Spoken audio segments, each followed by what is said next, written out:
We were told to expect a record number of participants in this coming edition of the Eurovision Song Contest in Vienna.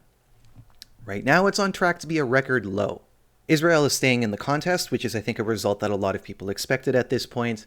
And despite the negativity and accusations that they were all talk and it was just a game of chicken, the four broadcasters that have committed to withdrawing if Israel would participate have followed through on their promise to withdraw from the Eurovision Song Contest 2026. Now, earlier this week, I said that this was the result that I was also expecting, but I had a feeling that there was going to be some sort of twist or extra layer that wasn't going to make it as clear as the EBU finally making an actual decision on Israel specifically, because that's not what happened. The vote itself was on whether or not to approve the amended rules, the same ones that were supposed to reinforce transparency and accountability and were the result of the most extensive review of the voting framework. But with the condition that if this vote were to pass, there would be no second vote on Israel's participation, because apparently doing both is out of the question. And they decided this even though, according to their own rules, if there are 5 members requesting a secret ballot, it is supposed to be adopted.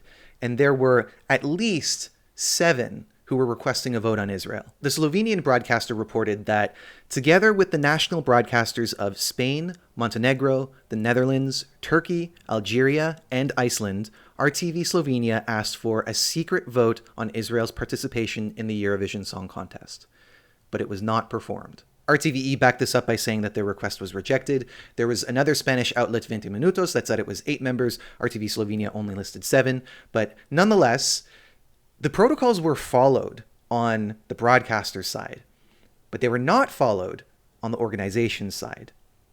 And I think the question has to be, why? VRT in Belgium pointed out that these measures are supposed to prevent any bad actor from abusing the contest, not just Israel.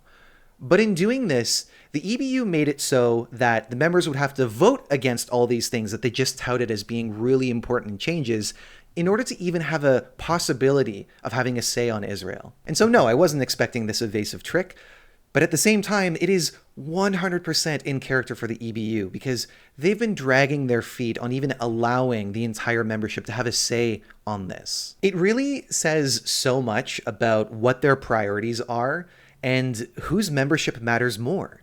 And so there should be no surprise that now members are walking away. On that note, I want to applaud the broadcasters who followed through on their promise to boycott the contest in the Netherlands, Ireland, Slovenia, and Spain, because there were a lot of people who were saying that it was all for show and that they weren't actually going to do it, but they were wrong. As it stands, this matches the record for most number of countries to walk out over a boycott. It was originally set in 1970, in which 4 countries withdrew after the previous edition, where there was no tiebreaker rule, which led to 4 other countries winning the contest simultaneously. There has been some discussion about who might follow. At this point, I think the only realistic possibility would be RÚV in Iceland, and it's certainly not a 100% thing, but they are supposed to make an announcement about it in the coming week. Regardless, this is a historic moment, and I think one of the most amazing things that we've seen is the amount of support from the public, which isn't to say that there isn't sadness over losing the contest, but I've seen so many people say that any pain that they're feeling now is worth it in order to do what they feel is the right thing. And it's not strictly people in these countries either. You're seeing many international fans show their support for these broadcasters that have withdrawn. They're also simultaneously criticizing some others who have not, and we're starting to see new petitions, protests being planned. The backlash is still there. But it is, of course, an emotional time for a lot of people, and I've certainly seen that a lot amongst my friends and even some of you who have reached out to me telling me about how these last few months have affected you personally. And I mean, it's understandable because the contest has meant so much to millions of people around the world, and it wouldn't surprise me if they feel like they're losing a big part of their lives. For me, I have to say that it is a bit different because I didn't grow up with the contests. I discovered it as an adult. My interest in it is also not just about the songs or the countries. It's about so many things, the production, the way that it reflects society. I also never drank the "we're not political" Kool-Aid, and I owe that to my high school media studies education, which taught me that all media, even the most benign forms of media communicate social and political messages. I'm not going to pretend like I'm not disappointed, because I think that when you believe that something is the morally correct thing to do, you always hold out a little bit of hope that other people will see that and they will do what's right. But my disappointment does not even compare to the amount of pride I'm feeling in seeing how many people are stepping up to condemn these decisions that Eurovision, the EBU, and other broadcasters have made. I want to give a few examples. Some of you might know ESC Harry. He's a friend of mine from back in the Eurovox days. Young guy in his 20s, hates politics, makes that very clear. But even he made the effort to learn about what's been happening in Gaza. And I'm sure if you talk to him, you would probably find out that you don't need to know a lot of history to realize that it is always wrong to target civilians. I also think of people like the folks at Eurovision, who are not people that I know personally. They're just, they're a podcast that I enjoy listening to. They're a lot of fun. They've done tremendous work for the Irish delegation. And they committed to ceasing production on their passion project as a means of showing solidarity with RTE. That's not an easy thing to do. And I think it says a lot about their character. And someone who I think has to be mentioned would be Gabe, who is such an important voice in this community and has faced so much abuse for being a Jewish person that openly condemns Israel.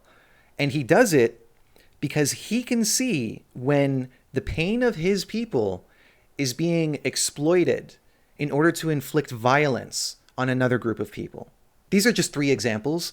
I know that there are many more, and I'm sure that there will be others who follow. But this is what I'm taking away from what's happened over the last 2 years. That people are rejecting Eurovision's warped view of what a peaceful world is. This idea that you must look away from whatever political issue collides with this contest. Unless you're Russia, of course. With that said, I know that it's not as clear-cut for everyone, obviously, because if it was, then we wouldn't have taken 2 years to get to where we are today. And, things would have been addressed as swiftly as they were when the question was about Russia. So for anyone who's sticking around, this is what I want to ask you. What would it take to actually force you to give up the contests, if not this? If not certain members' interests being put ahead of others, or the contest being used as a platform for state-sponsored propaganda? You should have an answer to that question, because if you think that this is over, it's not. It's not simply going to be a matter of a few members are gone, the contest continues, and maybe they'll come back at some point. And so if it needs to be further emphasized, Eurovision will not go back to what it used to be. One thing that I have realized about this contest, observing it especially as an outsider, is that it is powerful. And I think that there are 2 main factors that give it that power. The first being the way that it leverages national identity, and the second being the way that it dresses itself in peaceful messaging. I strongly believe that that has a very powerful effect on people who look at the contest and see it as morally good. But who declares the contest morally good? Is there a consensus on it? Or is it just themselves? And so for anyone who is kind of searching for what their limit is in order to give up the contest, I think now would be a great time for you to reflect on why the EBU has been pushing this United by Music slogan for the last few years, because it wasn't supposed to be a permanent slogan. It's definitely something to think about, especially when they encourage you to reject every political issue that could affect the contest. Again, except for Russia. If you've discovered me recently, it is most likely because of the Eurovision is Dying video, which is a project that I continue to be blown away by the response. It has been fulfilling on so many levels, and I thank you so much for everyone who has shared it and given me comments, told me about how it's affected them. Most of you understood that when I refer to the contest as dying, It has nothing to do with viewership or how many nations are represented or this idea that the end of the contest is right before us. It's about the spiritual death of the contest.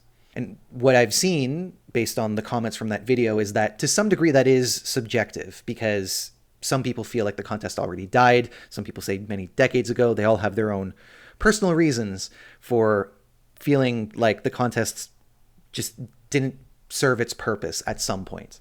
And some people are now saying that because of what's happened in these last few days, now the contest is dead.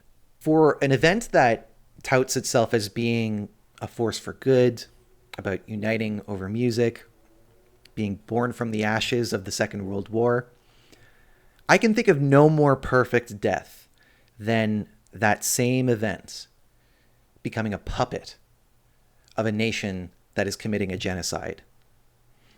And if people are still showing up with the knowledge of that, I think that's simply a reflection of who we are and what our priorities are. What has also died is my interest as a fan, which has been on life support for a while. You might know this already, but this channel will no longer be dedicated to Eurovision coverage. I also want to say that wasn't the plan. And I think the reason why it ended up becoming that way was because I just have a tendency of putting too much energy into my videos, and I just couldn't bring myself to make something that was equally as energetic and had the same kind of time and attention devoted to it as with the Eurovision stuff. Now, because I've devoted so much time and energy into this, and because I still have that journalistic / current affairs side of me that really wants to see where this is going, I'm not closing the door to making videos about Eurovision again, but they will not be around the existing contest. They'll not be kind of speculating on results. Unfortunately, it means that I have to give up doing national selection coverage, which is something that I think my favorite topic to make into videos, because national selections are so different. They're so specific to the countries. And I feel like I learned so much more about what goes on locally rather than when we get to Eurovision and it's just everything's coming together. Nonetheless, this channel will still exist. If you decide that you're no longer interested in what that will be, honestly, no hard feelings. I would still thank you for the support up to now. Not a day goes by that I don't think about how grateful I am to have such a dedicated following. Some of you have been around since the very beginning. And I just always am mindful of how fortunate I've been to have that. For anyone who has been upset by what's happened over the last few years, by all means, feel your feelings. Cry it out if you need to. Do what it is that you love to do in order to heal, even if that is, listening to old Eurovision music or national selection music. Just know that you can and will let go of this contest. As for me, I will not be leaving this contest in sadness. I'll be leaving with a heart full of pride, a clear conscience, and a smile. Thank you for the last few years, and I hope to see you again.